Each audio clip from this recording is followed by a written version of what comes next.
అప్పుల బాధలు వెంటాడుతున్నాయా? అయితే 6 JVR వారి జాతిరత్నాలు ధరించండి. అందరికీ నమస్తే. మొత్తానికి స్థానిక సంస్థల ఎన్నికలకు సంబంధించినటువంటి నగారా మోగబోతుంది. వచ్చే నెల సర్పంచ్ ఎన్నికలు పెడదామనేటటువంటి ఆలోచనలో కాంగ్రెస్ ప్రభుత్వం ఉన్నట్టుగా కొంత వినబడుతున్నటువంటి చర్చ. నిన్న క్యాబినెట్ మీటింగ్ జరిగింది. క్యాబినెట్ మీటింగ్లో రేవంత్ రెడ్డి కొన్ని కీలకమైనటువంటి నిర్ణయాలు తీసుకున్నటువంటి పరిస్థితి. ఆ నిర్ణయం ఏందనేది ఒకసారి మనం బ్రీఫ్గా మాట్లాడుకునేటటువంటి కార్యక్రమం చేస్తే, డిసెంబర్ 2వ వారంలో స్థానిక సంస్థల ఎన్నికలు డిసెంబర్ 1వ తేదీ నుండి డిసెంబర్ 9వ తేదీ వరకు ప్రజాపాలన విజయోత్సవాలు జరుపుకోవాలని నిర్ణయించిన క్యాబినెట్ అట. నాకు తెలిసి వీళ్ళు క్యాబినెట్ మీటింగ్ పెట్టిందే గ్రామ పంచాయతీ ఎన్నికల కోసం కాదు కావచ్చు. సంబరాలు ఎప్పుడు పెట్టుకుందాం, సెలబ్రేషన్ ఎప్పుడు చేసుకుందాం, తర్వాత రాహుల్ సిప్లి గాంధీని, తర్వాత గీతా మాధురిని, తర్వాత వాళ్ళని వీళ్ళని సినిమా వాళ్ళని ఎప్పుడు పిలుద్దాం, వాళ్ళతో పాటలు ఎట్లా పాడిపిద్దాం, ఆ తమన్ అని చెప్పి ఆయన వస్తాడు, తర్వాత 2-3 సినిమా యాక్టర్లు వస్తారు, వాళ్ళని ఎప్పుడు పిలుద్దాము, ఏ పాటలు పాడిపిద్దాము. తెలంగాణ పాటలు పాడరు ఇక, మొత్తం ఏది ఊ అంటావా పాటలకి పాటలు ఉంటాయి కదా. ఇక ప్రజాపాలనకు సంబంధించినటువంటి ఆ సంబరాలలో ఇవే పాటలు పాడిపిస్తారు. పోయినసారి వాళ్ళు చేసినటువంటి సంబరాలు మనం చూసినాం కదా. 1 ఇయర్ పరిపాలన కంప్లీట్ అయిందని చెప్పి దాదాపు 5 రోజుల పాటు సంబరాలు చేసుకునేది కాంగ్రెస్ ప్రభుత్వం. ఆ సంబరాలలో తెలంగాణకు సంబంధించినటువంటి ఒక్క పాట నిలబడ్డదా? మొత్తం సినిమా పాటలే.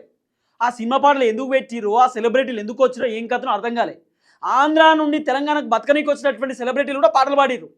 మన తెలంగాణలో ఉండేటటువంటి గాయకులను విలువలే, మన తెలంగాణలో ఉన్నటువంటి కళాకారులను విలువలే. ఇక్కడోళ్ళు కాకుండా కేరళ వాళ్ళు, లేకపోతే దుబాయ్కి వెళ్ళి వచ్చిన వాళ్ళు, ఇక్కడోళ్ళనే పిలిచిరు. కానీ మన తెలంగాణకు సంబంధించినటువంటి బిడ్డలను మాత్రం పిలువలే. సో మొత్తానికి కాంగ్రెస్ ప్రభుత్వం నిర్ణయం ఏందట అంటే, డిసెంబర్ 1వ తారీఖు నుండి 9వ తారీఖు దాకా సంబరాలు చేసుకోవాలట. అంటే 2 సంవత్సరాలు పూర్తవుతున్నటువంటి సంబరాలు కంప్లీట్ చేసుకోవాలి. ఇప్పుడు మేము కాంగ్రెస్ అధికారంలోకి వచ్చి 2 సంవత్సరాలు అవుతుంది. ఇప్పుడు మేము ఈ సెలబ్రేషన్ దేనికి? అద్భుతం పరిపాలన చేసినాం, మొత్తం భూకంపం బదులు కొట్టినాం, మామూలు పరిపాలన కాదు, ఇది మొత్తం ఘోరమైనటువంటి పరిపాలన అని చెప్పి సెలబ్రేషన్ చేసుకోవాలట. ఊర్లే కూడా, గ్రామాలలో కూడా 9 రోజులు పండగ చేసుకోవాలి. మరి గ్రామాలలో పండగ చేసుకోవాలంటే మరి గ్రామంలో ఉన్నటువంటి పెద్ద మనిషికి ఏమైనా పైసలు ఇస్తారా? ప్రభుత్వం ఇయ్యరు, వాళ్ళ పైసలతో చేసుకోవాలి. ఇక పాటలు, డ్యాన్సు, కథ లెక్కలెక్కుంటే అంత కథ ఉంటుంది అన్నట్టు.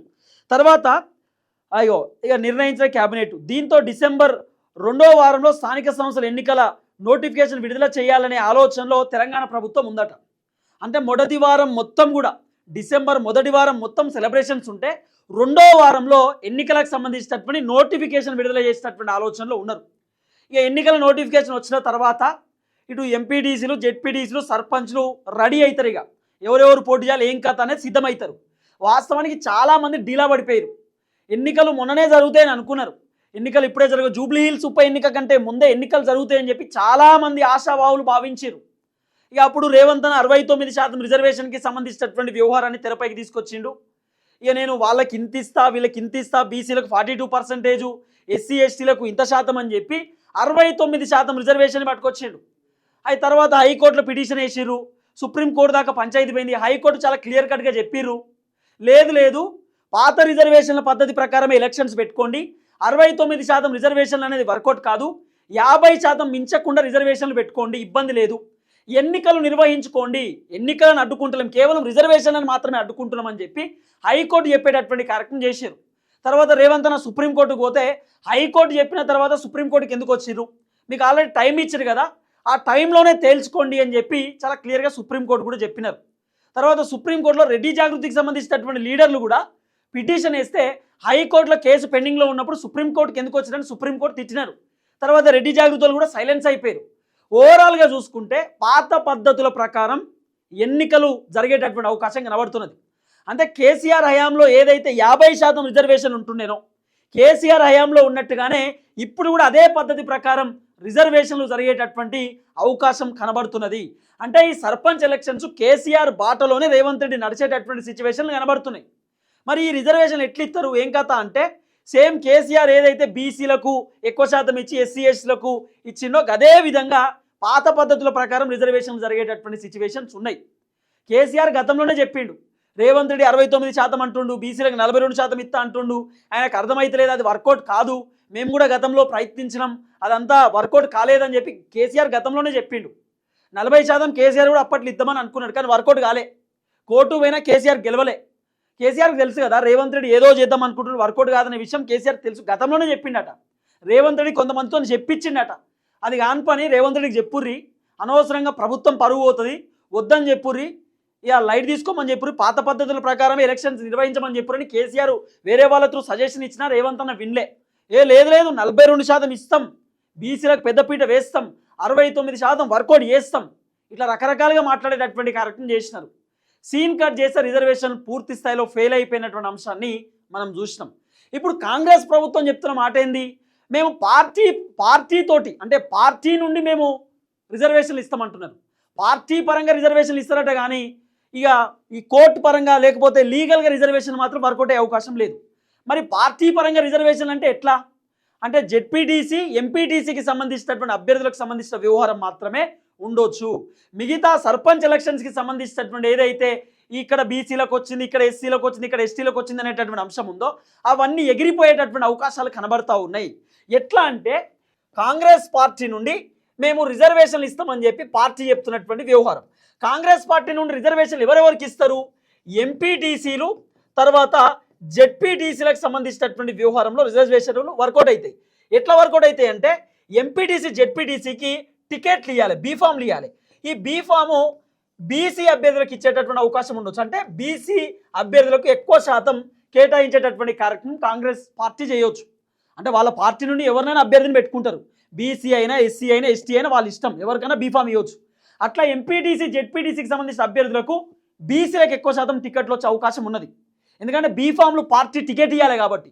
ఈ సర్పంచ్లకు పార్టీ టికెట్లు కథ ఏముండదు, వీళ్ళు ఇండిపెండెంట్గా పోటీ చేసే వాళ్ళు ఉంటారు, వీళ్ళకు పార్టీ గుర్తులు ఉంటాయి. సర్పంచ్లకు ఎంపీటీసీ జెడ్పీటీసీలకు పార్టీ గుర్తులు ఉంటాయి, చేయి గుర్తు, తర్వాత పువ్వు గుర్తు, తర్వాత కారు గుర్తు, ఇట్లా పార్టీలకు గుర్తులు ఉంటాయి.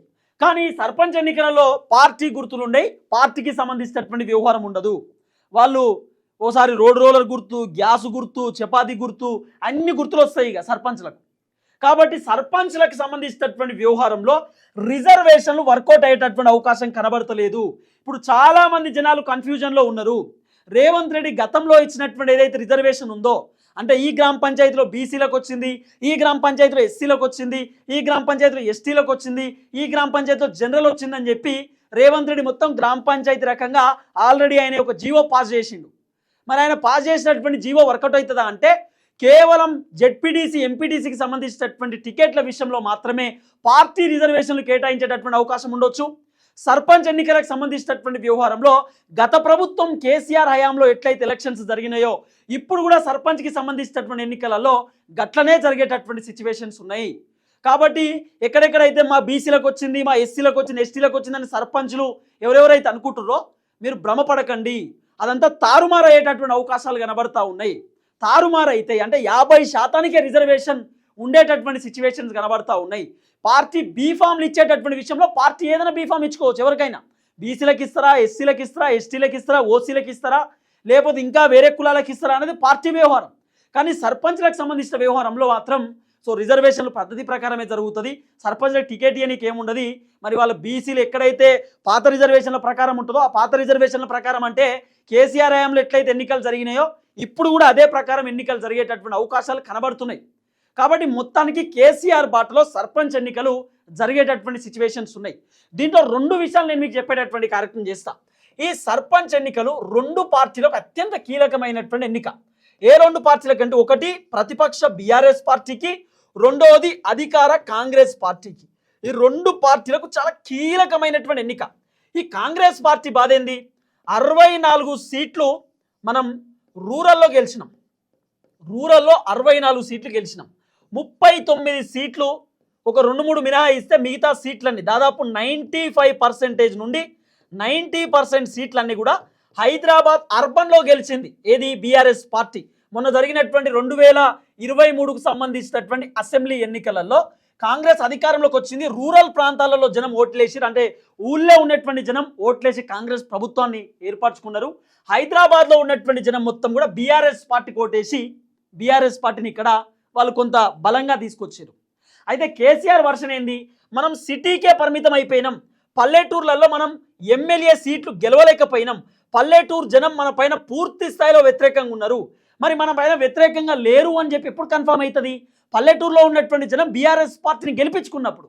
అప్పుడు కేసీఆర్ ఏం చేస్తున్నాడు, ఎమ్మెల్యే స్థానాలు మనకు రాలే కాబట్టి ఎట్టి పరిస్థితుల్లో ఎంపీటీసీ, జెడ్పీటీసీ, తర్వాత సర్పంచ్కి సంబంధించినటువంటి సీట్లు ఏదైతున్నాయో ఈ సీట్లన్నీ కాంగ్రెస్ పార్టీ కంటే ఎక్కువ సీట్లు మనకు రావాలి. ఇది కేసీఆర్ వర్షన్. ఎట్టి పరిస్థితుల్లో గ్రామ స్థాయిలో మనకు ఎక్కువ సీట్లు రావాలి. జనాలు తర్వాత కాంగ్రెస్ ప్రభుత్వం అరే అసలు బీఆర్ఎస్ పల్లెటూరులో లేదనుకున్నాం, కానీ గిన్ని సీట్లు వచ్చినాయి ఏంటంటే బీఆర్ఎస్ పార్టీ జనాల్లో ఉన్నది, బీఆర్ఎస్ పార్టీ గ్రామాల్లో ఎక్కువ శాతం ఉన్నది, మళ్ళీ గ్రామాల్లో పుంజుకుంది బీఆర్ఎస్ పార్టీ అని చెప్పి అనుకోవాలి. కాబట్టి అందుకే కేసీఆర్ ఎంపీటీసీ, జెడ్పీటీసీకి సంబంధించిన సర్పంచ్ ఎలక్షన్స్లో పూర్తి స్థాయిలో దృష్టి పెట్టి ఎట్టి పరిస్థితుల్లో పల్లెటూర్లలో మనం సీట్లు గెలవాల్సిందే, మన సత్తా చూపించాల్సిందే. లేదు బీఆర్ఎస్ సిటీలో మాత్రమే కాదు పల్లెటూరులో కూడా ఉంది, పల్లెటూరులో కూడా మళ్ళీ దూకుడు పెంచిందని చెప్పి అనుకోవాలి. ఈ వర్షంలో కేసీఆర్ ఉన్నాడు. ఇక కాంగ్రెస్ బాధ ఏంది అంటే మేము 64 సీట్లు రూరల్లో గెలిచినాం, పుసుక్కున ఈ మాకంటే ఎక్కువ సీట్లు అంటే సర్పంచ్, ఎంపీటీసీ, జెడ్పీటీసీ సీట్లు మాకంటే ఎక్కువ గ్రామ పంచాయతీలో బీఆర్ఎస్కి వచ్చిందనుకో కాంగ్రెస్ ప్రభుత్వానికి పరువు పోతుంది. అప్పుడు ఏమంటారు జనం, కాంగ్రెస్కి ఊర్లోనే గెలిచిర్రు కానీ ఇదే కాంగ్రెస్ ఊర్లో ఓడిపోయిర్రు, ఊర్లో ఉన్నటువంటి జనం కాంగ్రెస్ని నమ్ముతలేరు అని అనుకుంటారు కదా. అందుకే బీఆర్ఎస్ కంటే ఎక్కువ సీట్లు మాకే రావాలని చెప్పి రేవంత్ రెడ్డి ప్లాన్. లేదు కాంగ్రెస్ కంటే ఎక్కువ సీట్లు మాకే రావాలని కేసీఆర్ ప్లాన్. ఈ ప్లానింగ్లలో ఉన్నారు. ఇప్పుడు రిజర్వేషన్ల పంచాయతీ పెద్ద ఎత్తున నడుస్తుంది.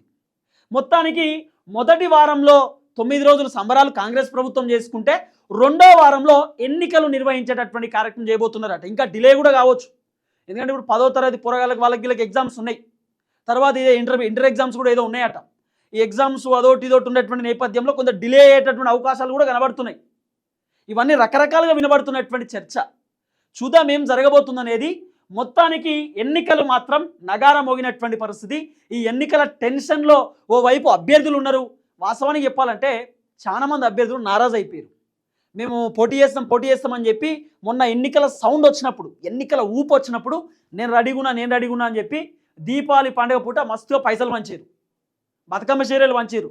ఒక్కొక్క ఆయన బతుకమ్మప్పుడు చీరలు 1000 రూపాయలు, 2000 రూపాయలు ఒక్కొక్క చీర పట్టుకొచ్చి మహిళలకు ఇచ్చిండు. పురుషులకైతే డీజే పెట్టిండు, దావత్ ఇచ్చిండు. ఏది పోటీ చేయాలి, అభ్యర్థిగా నిలబడాలనే అభ్యర్థి సీన్ కడి అయితే పైసలన్నీ అయిపోయినాయి. ఇప్పుడు మళ్ళీ ఎన్నికలు అంటారు. ఇప్పుడు ఇంకో డౌట్ ఏంది, ఇప్పుడు ఎన్నికలు జరుగుతాయా, పైసలు పెట్టినాక మళ్ళీ తుస్సు అవుతుందా, ఇదో బాధలో ఉన్నారు అందరూ. టెన్షన్ వాతావరణం కనబడుతున్నది. ఇంకెందుకు డిలే అవుతుంది, ఇంకెప్పుడు జరుగుతాయి ఎన్నికలు అనేటటువంటి ఒక వ్యవహారంలో కనబడుతున్నారు. ఏది ఏమైనా కేసీఆర్ బాటలో రేవంత్ రెడ్డి ఎన్నికలు జరగబోతున్నాయి. పాత రిజర్వేషన్ల పద్ధతి ప్రకారమే ఎన్నికలు నిర్వహించే కార్యక్రమం చేయొచ్చు. కానీ ఈ పార్టీ పరంగా రిజర్వేషన్లు ఏదైతున్నాయో ఆ పార్టీ పరంగా రిజర్వేషన్ ఎంపీటీసీలు, జెడ్పీటీసీలకు వహించే అవకాశం ఉండొచ్చు. ఎందుకంటే ఎంపీటీసీ, జెడ్పీటీసీలకు పార్టీ బీఫామ్ ఇవ్వాలి, పార్టీ టికెట్ ఇవ్వాలి. ఈ మొత్తం బీసీలకు ఇచ్చిన ఆశ్చర్యపోవాల్సిన అవసరం లేదు. కానీ సర్పంచ్ ఎన్నికలు తేడా.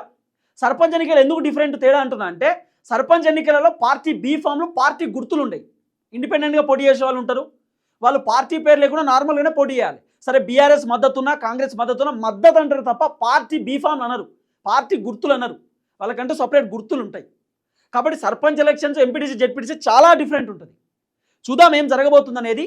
ఫస్ట్ టైం మన ఛానల్ చూస్తున్నటువంటి వాళ్ళు దయచేసి సబ్స్క్రైబ్ చేయండి, షేర్ చేయండి, లైక్ చేయండి, పూర్తిస్థాయిలో సపోర్ట్ చేయండి. మీరు సబ్స్క్రైబ్ చేసుకోవడం ద్వారా మీకు ధైర్యం వస్తుంది, బలం వస్తుంది. నేను ఇంకా గట్టిగా వీడియోలు చేసేటటువంటి కార్యక్రమం చేస్తాను. Thank you so much.